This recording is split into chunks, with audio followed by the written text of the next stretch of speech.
¿Cómo preparar un tamal, mi gente? Ya tenemos el aluminio, lo ponemos, agarramos la hoja de plátano, se la ponemos, de ahí ya tenemos nuestra masa preparada, se la ponemos a la hoja,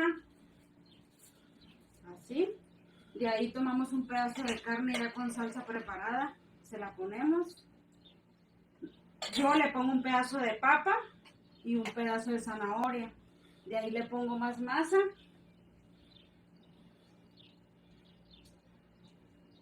Y listo, de ahí envolvemos. Ponemos las hojas así, damos vuelta, doblamos hacia arriba y listo. Así queda nuestro tamal.